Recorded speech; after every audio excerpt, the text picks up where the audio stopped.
আসসালামু আলাইকুম ভিউয়ার্স, আশা করি সবাই ভালো আছেন। অনেকদিন পর আবার আপনাদের মাঝে ফিরে আসলাম নতুন আরও একটি ভ্লগ ভিডিও নিয়ে। গত 25 মার্চ আমরা কয়েকজন মিলে গিয়েছিলাম নোয়াখালীর অন্যতম পর্যটন স্পট মুসাপুরে। আমরা প্রথমে গিয়েছিলাম মুসাপুর ইউনিয়নের অন্তর্গত গুচ্ছে গ্রামে। সেই গুচ্ছে গ্রামে যেতে আমরা দেখতে পেলাম বিশাল নদী এবং তার চারপাশে গড়ে উঠেছে কিছু ছোট ছোট দোকান এবং ঘরবাড়ি। এখানে আমরা একটি সেতু দেখতে পেলাম এবং সেই সেতুতে দাঁড়িয়ে আমরা নদীর মনোরম সৌন্দর্য উপভোগ করতে লাগলাম। তারপর আমরা সবাই মিলে নদীর পাশ দিয়ে হাঁটতে লাগলাম এবং লক্ষ্য করলাম যে এই নদীকে কেন্দ্র করে গড়ে উঠেছে এখানকার মানুষের জীবিকা।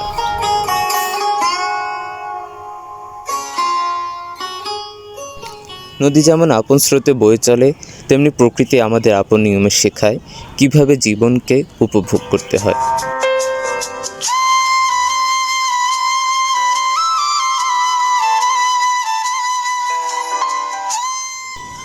অনেকক্ষণ তপ্ত রোদে ঘোরাঘুরি করার পর আমরা আমাদের দুপুরের খাবারটা সেরে নিলাম।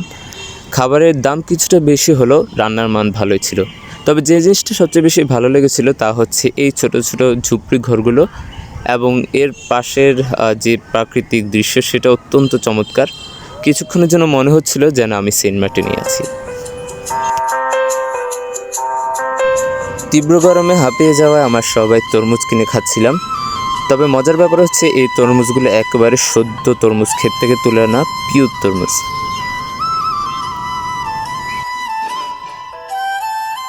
এরপর আমরা পথ চলতে লাগলাম মুসাপুর সমুদ্র সৈকতের দিকে।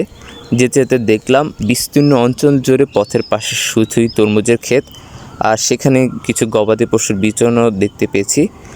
এই রাস্তাটি দেখে আমার মনে হচ্ছিল যেন আমি 80-90 দশকের কোনো গ্রাম বাংলার মিঠো পথ ধরে হাঁটছি।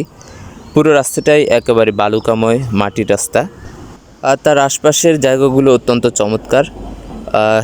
এই জায়গাগুলো আসলে যখন জোয়ার আসে কিংবা বর্ষা মৌসুমে পানিতে টইটুম্বু থাকে, এখন অনেকটা শুষ্ক বা রুক্ষ অবস্থা আছে, মাটি একেবারে ফেটে চৌচির।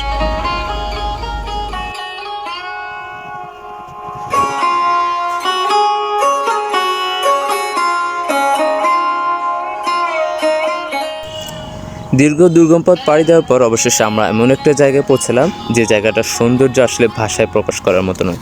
এখানে চারপাশ জুড়ে শুধুই খেজুর গাছ এবং সারি সারি নারকেল গাছ, আর তার পাশেই আছে একটি ছোট্ট জলাশয়। দৃশ্যটা সত্যি দারুণ। অবশেষে আমরা চলে আসলাম আমাদের সেই কাঙ্ক্ষিত মুসাপুর সমুদ্র সৈকতে। সাগরের কাছে আসলে আমার কেন যেন মনে হয় আমি অন্য কোথাও হারিয়ে যাচ্ছি। এই বিশাল দিগন্তহীন নীলাভ স্বচ্ছ পানি এক মুহূর্তের জন্য আমার পঙ্কিল মনটাকেও আসলে স্বচ্ছ করে দিচ্ছিল।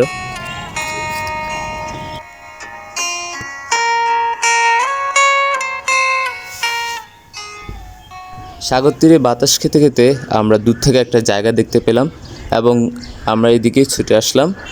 জায়গাটা এসে মনে হলো যেন আমরা শ্রীলঙ্কায় আছি কিংবা ভারতে আন্দামান দ্বীপে আছি।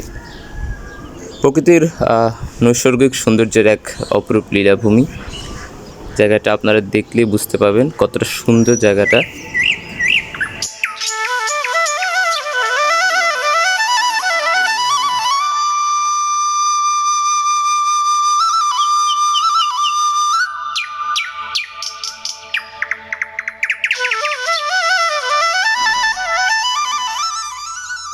অবশেষে আমরা আবার সাগর পাড়ে চলে আসলাম সূর্যাস্তের দৃশ্য উপভোগ করতে।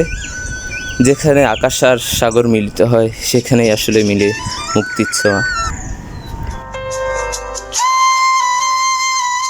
দেখতে দেখতে সন্ধ্যা হয়ে গেল, পশ্চিম আকাশে সূর্যটাও হেলে পড়ল, আর এর মাধ্যমে ইতি ঘটল আমাদের মুসাফির সফরের। আজকের মতো বিদায় নিচ্ছি, দেখা হবে আবারও নতুন কোনো ভিডিও নিয়ে। ততক্ষণ পর্যন্ত সুস্থ থাকুন, ভালো থাকুন, আল্লাহ হাফিজ।